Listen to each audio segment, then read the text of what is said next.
Hey, it's Emily and welcome to a brand new video, and today I'm bringing to you a kind of baking Q&A-ish. I don't really know how it's going to turn out, but I thought I would just, do some baking and... Sorry. Murphy's having a bit of a drink now.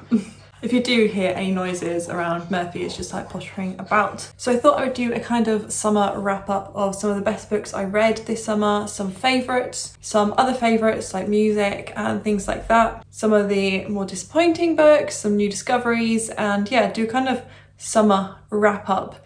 While baking, I'm going to make some jam turnovers, some raspberry jam turnovers. Something very quick and easy. And then at the end, if I have time, I have some questions that I might answer that are about me and my reading tastes and books and baking. I don't know, I thought it would be just a fun, easy, chill video, hence why I'm down in the kitchen today. These are meant to be super easy to make. I've not made them before. I have used pastry before, as I used to make like cheese twists quite a bit, but today I'm going to try a jam turnover. Pretty sure the main ingredients are just the pastry, some jam of your choosing. I have raspberry jam because that's what I have in the fridge, and some egg to cover it, or whatever the word is at the end. I'm going to try and find a decent angle where you can see what I'm doing as well. I'm just trying to figure that out at the minute. So let's move it over and get started with making these turnovers. Hopefully you can see a bit better now and can see what I'm doing. My laptop's here, I've got the recipe on it and the questions written down that I'm going to try and answer. And I think let's just jump on in. The first step of the recipe is to preheat the oven. So I'll quickly do that at 180 degrees for a fan oven. So I'll do that first step. Do you want to go outside? Do you want to go in the garden? Yeah? Right, so next step is to unravel the puff pastry. I literally just googled easy pastry recipes and just went on BBC Good Food. That's where I tend to get a lot of my recipes from. So the first thing I was going to quickly talk about was the books that I've read this year so far. Oh my god, it's like fully rolled over. So I would say I found some favourites in the last few months, particularly July I think it was that I read Atmosphere. Atmosphere is probably my favourite book of the year so far. I'm just going to put this a bit more centrally on the paper so it's not hanging off, she says. Atmosphere was one of my most anticipated releases for the year, so when I read it, it took me about a month to get around to it. I've messed this up. Why did I do that? Why did I do that? But yes, it was one of my most anticipated releases for 2025. I had it on pre-order, the Waterstones exclusive. Yeah, it came in June and I read it in July. I don't know why it took me a month to read it, but I'm so glad I read it when I did because I binged it all in a day. I sobbed. I don't normally cry at books that often. I think I've cried at a couple this year because I've read more emotional books. But I literally cried for like the last 30 pages pretty solidly, which is very unusual for me. Normally it's like a single tear for like one character. I think I shed like 2 or 3 tears at Lightbringer, but for me that's like a big show of emotion for books. I'm going to need to get a knife to cut these into squares, so I'm going to go do that. I've got all my tools now. So I think that was one of my favourite books this year, so I'm so glad I read that in summer, and I think it was definitely a right case of right book, right time. A few other favourites include I finished the 6 Stories series, which I think I cried at that one as well. I'm just going to cut this down the middle. The last one was Demon, and that was a really interesting read. Not often I read books that come with warnings in the front pages, but it came with like a reader disclaimer or like warning basically about the content. So that was a bit of a darker read, but once again 5 stars. I really enjoyed reading the 6 Stories series, and every single book in that series got 5 stars, and there's not many series that I can say that about. It's kind of like that in like Red Rising or like the Illuminate Files. I'm pretty sure I gave them 5 stars when I read them when I was like 19. Hardly ever whole series gets 5 stars. So that's pretty impressive. I think Matt Wesolowski has released a short story potentially this year that I need to read, but he only recently finished a 6 Stories series, so it's not like an old one. And he hasn't really got a backlist that I can read. There we go, 6 squares even, maths. Other favourites include probably The Inheritance Games. I read that at the start of August. I pretty much read most of it in one day. I really enjoyed that. I gave that 5 stars. which I wasn't expecting. I was expecting to enjoy it. I wasn't expecting to love it. And the next book I'm actually going to read when I'm filming this is going to be The Hawthorne Legacy. So I'm really excited to continue that series, and I've bought like 4 books in that series now. So I went from having just one and it being on my TBR for over a year to now, yeah, I've got 5 books to catch up with. So yeah, I'm really excited to read that, and I was really surprised at how that kind of took me. I love the characters, the brothers, the puzzles. I think that's my main thing. I really like a good puzzle and like brain teaser. Is that even the right word? That's not the right word, but like a puzzle that really challenged me, like riddles and things like that. I really like that anyway. Like I have a lot of puzzle workbooks, you know, those puzzle books that have, you know, the murder mystery puzzle books. So I think that really helped me enjoy the series. It was my first Jennifer Lynn Barnes, but yeah, definitely will be checking out more from her. I do have the first book in the Natural series, so I'll definitely read that soon once I finish the Inheritance Games series. So yeah, right, I'm just gonna go get a spoon because I forgot to pick up a spoon for dolloping the jam in the middle. You alright, mate? Earlier I went to shop because Murphy's birthday tomorrow, so I went to buy him some birthday presents. Just a couple bags of treats. He knows the word. And a new toy. Nothing too crazy, just literally like 2 bags of treats. As soon as I walked through the door, like he was on me, he knew that there was something in my bag for him, but yeah. I love the smell of raspberry jam. That was beautiful. So yeah, I think the only other books that in the last couple of months have gotten 5 stars from me have been like Dark Age, or Iron Gold, Dark Age and Lightbringer by Pierce Brown. I really loved this like second trilogy. I still love the original trilogy like a lot. They're still my favourite. So I think I've read Red Rising now like 4 times. So yeah, it's definitely a favourite of mine. I don't know how much to put in. It just says spoon the jam in the centre of each pastry square. How much jam? And you can't even see how much I've just put on. I think I might need a bit more. We can put a bit more in there. But yeah, it was my first time reading Lightbringer. So I was buddy reading the books previously with Becca over at the Becca Fowl, and she was reading them for the first time. So I reread Iron Gold and Dark Age with Becca, and that, I just love that whole experience of just like talking to her throughout it, because I don't know anyone else that has read those books and absolutely loved them. I have like the board game that I've never really played with anyone because nobody knows it. So reading that with Becca was a really fun experience. I'm kind of mourning finishing the series now because I'm now fully up to date. Like I've read Lightbringer now, so I am kind of terrified for Red God whenever that comes out. Hopefully next year. I think I saw somewhere that it's going to be like summer 2026, but I know Pierce Brown wants it to be like absolutely perfect before it comes out into the world. I think that should be enough in each blob. But yeah, those are kind of like my main favourites, I would say, this year that I've discovered. I've had plenty of other books that have gotten like 4.5 and 4 stars, and I really enjoyed like the Ghosts Button House archives, because I love the TV show Ghosts. But yeah, those were the kind of main standout books for me. I'm trying to think of any disappointments. I'm just having a look through like my reading spreadsheet because I can't really think of any disappointments. Okay, I mean, the first 2 books I read in June were probably disappointments. I did a whole reading vlog for those. It was when I read YA thrillers. So I read Your Time Is Up, which I gave 1.5 stars to, which was generous if you ask me. Didn't really like that book. Chloe's read it in August and she agreed with everything I was saying. So yeah, I'm glad I'm not the only one who thought that about Your Time Is Up. And I also read Burn for Burn by Jenny Han and Siobhan Vivian, and that was an interesting read. That got 2 stars, so it was a little bit better, but I decided not to continue that series. I mean, I didn't expect much from that one anyway because it's been on my TBR for centuries, but yeah. Come on, Jam. So yeah, in terms of other favourites from summer, I would definitely say that in terms of music, Almost Monday has been like my summer soundtrack. Their album Dive, yeah, the Dive album is literally summer in an album. But yeah, that album's literally like summer in an album, and I love it. It's like beachy, surf rocky. I just love it, and I've been playing that a lot. Highly recommend them. And I would say I've also properly discovered Little Image. I saw them in They were supporting Almost Monday when I saw them in March. I didn't really listen to them after the concert, but a couple months later, I actually started listening to them randomly. I think they just popped up on like Instagram and I got into their music and actually I really like it. So I've been listening to a lot of Little Image, especially as the kind of weather changes. It's like glorious sun today, but it has been absolutely tipping it down this week.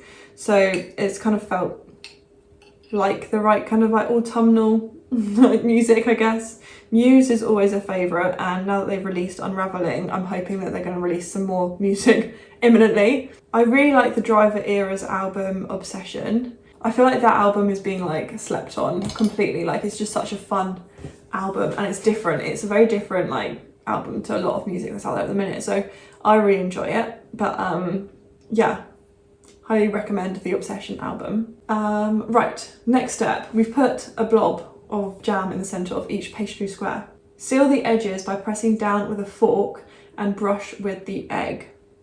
I'm assuming that we need to fold it first because you can't really seal the edges. These instructions are not the most helpful. So I feel like that's not enough jam. Is that enough jam, do you think? Let's do a tester. That was like barely any jam. I might do a tiny bit more. A tiny bit more. Right, let's try that. Okay, the oven has now heated up. Let's try this again. Oh no, now I've got jam coming out. Did I do too much? There's like none down this end. I need to like redistribute it. Oh, I didn't think this would be the hardest part. Okay, we have a turnover. I just need to seal it by pressing a fork down. I assume it means like this, but they're not really sealing. I've never really baked with pastry apart from cheese twists, so, or is it like this? No, I don't get it. How do you seal them? Okay, we're getting better, we're getting better. So I guess onto a kind of bookish question. I kind of just found some bookish Q&A questions online. I was going to do a Q&A for hitting 1,000 subscribers, but then I was scared that no one would have any questions, so I didn't end up posting a like ask me any questions. I just don't get how it's meant to seal it. None of it's sealing. It's like coming up with the fork again. Is this like oven-proof paper? So I could just transfer that straight onto a dish and leave on the baking sheet provided. Perfect, perfect, perfect. It's a bit dark now, the sun's gone in. Okay, so question number 1. What's the last book that kept you up way too late at night? A book that kept me up late at night that I can actively remember keeping me up late at night? I don't know if the one actually kept me up at night. I would say one book that I was... Actually, yeah, I do know what I'm going to say for this. I read The Last Passenger by Will Dean in August, and that surprised me for sure. Oh, I've just put my finger in jam. I'm gonna put a bit more in that one as well. I've heard about it first through Francesca from, I think her channel's Francesca's Books. She reads a lot of thrillers, and yeah, I first heard about it from her. Can I move this one? She said it was just like twist after twist after twist, and now that I've read it, I agree. There was a lot of twists in this book. I gave it 4.5, so it's another like book that I really enjoyed over August. Not quite a 5-star, but it was just kind of like a what the heck have I just read, and you kind of do have to suspend your belief in reality for a moment. Like you just got to accept that like this won't happen in real life. I don't know how this isn't sealing it at all. Oh god, that might be working. So this book is about a girl, I think her name was Kaz. Kaz is on a cruise ship with her boyfriend. They're going across, or it's more like an ocean liner. They're heading across to New York from Southampton. They go for a nice meal on their first night, and then she wakes up next morning. Her boyfriend's not there, and so she goes and investigates. Nobody else is on the boat apart from her. It goes from there. I feel like I can't say any more than that because it literally is like action from, I think it was like page 3 or 4 that we found out that everyone's gone. Maybe a bit further in, but it was really, really good and high paced. And I think because the chapters are so short, they're like 3 or 4 pages long. Try and move this one a bit. because the chapters are so short, you just want to keep reading, and it's so easy to just keep reading. I wanted to stay up late with that one. There we go, number 3.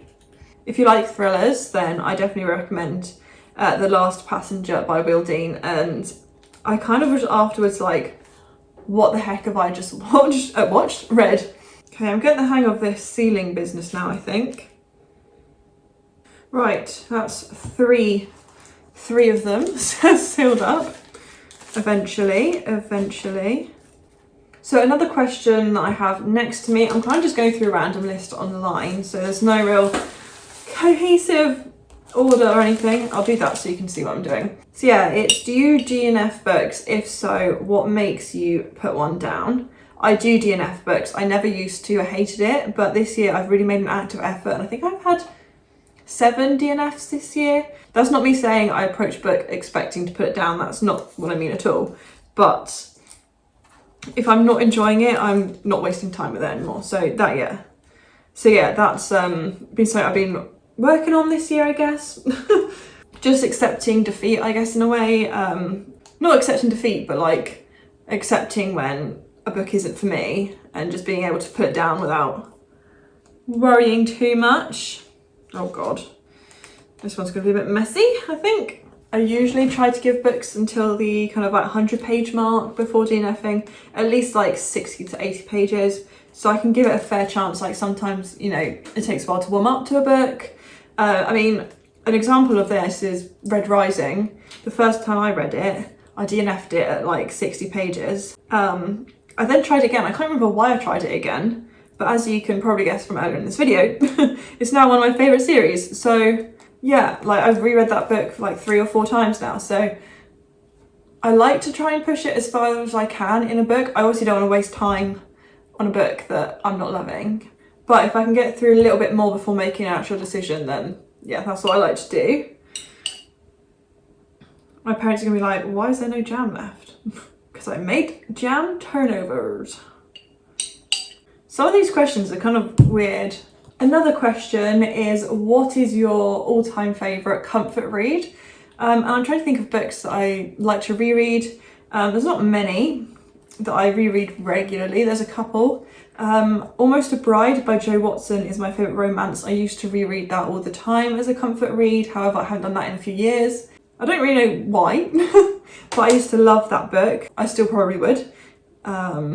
It's got like fake dating, and you just need to enjoy it and have a laugh with that book, but it's just a fun time. Another one that I still read every year is The Woman in Black. I couldn't tell you why. I studied this for GCSE like 9 years ago now or something. If I rotate this one around, they look like pasta pieces.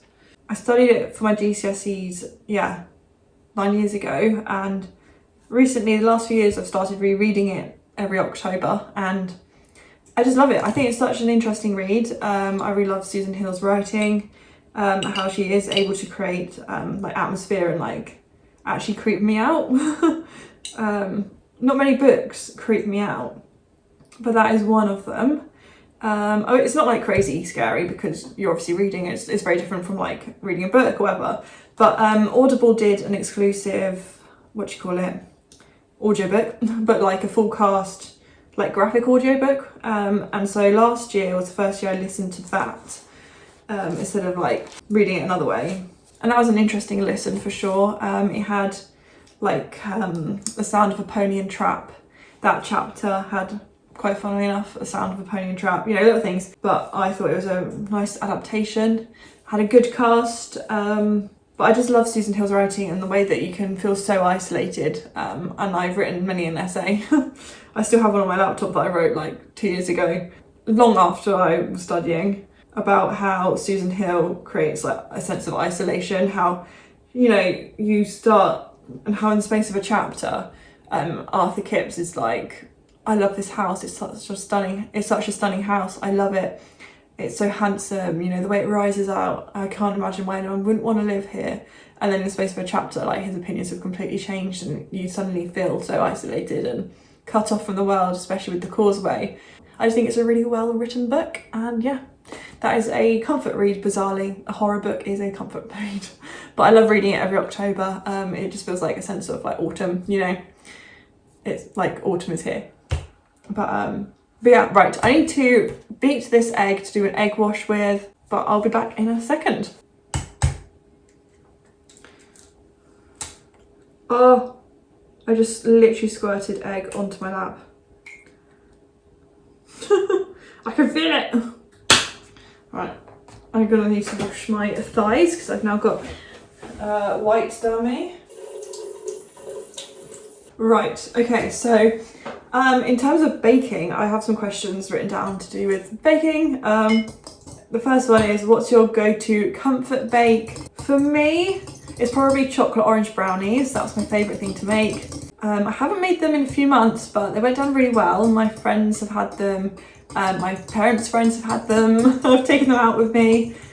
Everyone seems to love the chocolate orange brownies, so that's probably my favourite thing to make.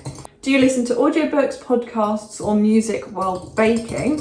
When I'm baking or in the kitchen cooking, it tends to be music probably more than anything. I do try to listen to an audiobook if I'm in the middle of one, but sometimes I just find that I'm really just, oh, there's more. Oh my god, there's so much egg on the table. How did I not spot that? I just put my hand in it. Bloody hell. My days, there's so much egg.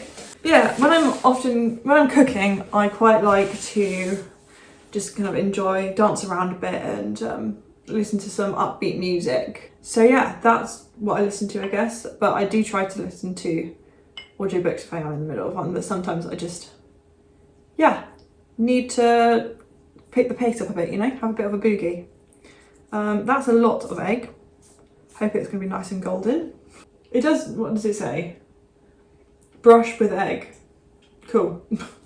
Convenient. Let's do a bit of that. I feel that's a lot of egg. I won't waste this egg either. I will, I'll scramble some eggs for lunch or something, so I won't waste it. It's probably meant to be a light dusting, but let's just soak it in egg. Why not? Shits and gigs. One of the questions is, are you a neat baker or a chaotic one? Take a wild guess about how today's gone. I'm definitely more on the chaotic side, I will say. Okay, one question that's interesting is, if you could invite 3 authors, living or dead, to a dinner party, who would they be?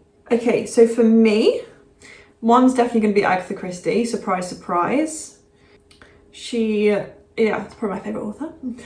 I'd be fascinated to just talk to her about her life. She had such an interesting life even before she was publishing. With her first husband going on the grand tour around Commonwealth countries. So Agatha Christie. Ooh, tough one. See, I was going to say Elle Kennedy, but I feel like if I'm thinking of a cohesive like dinner party, I feel like I should pick authors that would be able to interact with each other. I'm not saying that Elle Kennedy and Agatha Christie wouldn't interact, but I feel like I should pick someone like, you know, Holly Jackson or that. But I would say Agatha Christie, probably Matt Wesolowski, who wrote the 6 Stories series, and then Piers Brown. I'd love to have Piers Brown over for dinner and discuss how he destroyed me and broke my heart with the end of Lightbringer. Won't say any more than that, but I'm scared. We'll just say I'm scared. These are now thoroughly soaked. Another question is, what's something non-bookish your subscribers might not know about you? I was going to say I do figure skating lessons, but that's probably something you know. I talked about it in vlogs. Something that you genuinely don't know about me. That's actually quite hard because I don't want to say anything too personal on here, but also I feel like I talk about a lot of my interests and that online. You can't see it, but I have a birthmark here on my arm that's in the shape of a heart. So yeah, it's like a pink heart. I don't think my jumper will stretch up that high, but yeah, I have a pink heart on my shoulder, or well, the edge of my arm. So that's something you didn't know about me probably. But yeah, right, on to the next step, which is to bake for 20 minutes. So I'm going to put them in the oven and come back to you when they're done, because I need to do some tightening up while they're in the oven. I've just touched some egg. Well, how is there still egg everywhere? I mean, I did like just drown my pastries in egg. Just about fits on the tray. They look good. They look good. Let's get them. I don't think I did a good job at sealing some of them, but I'm not mad at them. I'm not mad. That one's definitely seeped out quite a bit, and so is this one at the end there. But 3 of them are fully intact. Would you look at that? So, oh, do you want to come? Do you want to say hello? No? Yeah. Murphy's come to say hello. So I thought I would also talk about some people I'm watching on YouTube. Are you getting down?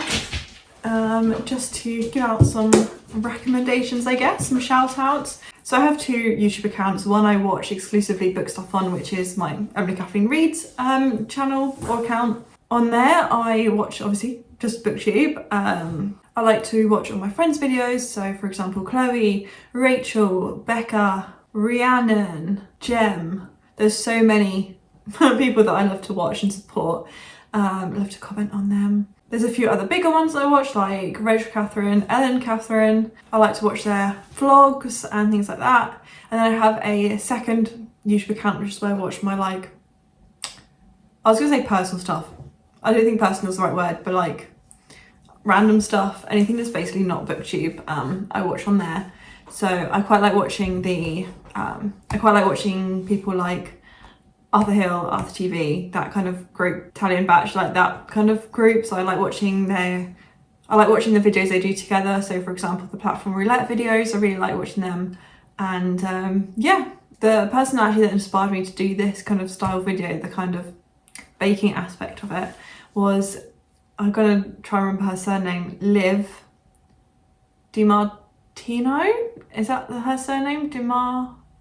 Something like that, who is Italian Batch's girlfriend. I really like watching her videos, and they just feel like a kind of chatty FaceTime kind of vibe. She did some baking in a recent video, and I thought I could combine, you know, like a summer wrap up as well as baking. Oh, it'd be cute and chatty. So yeah, those are kind of like my main people that I would say I watch. I often watch some like true crime stuff on YouTube. So I watch the I Could Murder a podcast. I watch their videos on YouTube. I don't know, I kind of just go through my recommended, see what pops up. A lot of it is true crime at the minute, or like body cam or law and crime and that sort of thing. So, but yeah, I don't really watch a lot else. It's kind of often, if anything interesting pops up on my recommended. Yeah. I hope they've cooled down now. I'm gonna grab one and taste one with you. I've got hiccups now, goodness gracious. So, da-da-da. I am not mad at that. I am not mad at that. I'm quite chuffed. I feel like I almost need to take a picture. Should I pose for a thumbnail? Let's give it a bite. That was just pure pastry, but it's nice. The jam is hot, blimey. I like that. I'm definitely making them again. Beautiful. Right, I think this has been a success. I mean, like I said, the jam is hot, but overall, that tastes good. This is stunning, absolutely stunning. Oh my god, I've just poured out the jam by accident. And it was going so well. Let's wrap this up. Thank you very much for watching. If you made it this far, then fair play to you. I hope you enjoyed it. And yeah, it was nice to have a little like chatty sit down and talk about some of my recent reads, some recent favourites, some music, podcast, YouTube, you know, random questions about baking. But yeah, I enjoyed it, so I hope you did too. Like I said, please give it a like if you enjoyed it, and subscribe if you're new around here, because I really do appreciate each and every one of you. And yeah, I look forward to seeing you soon with a brand new video. Bye.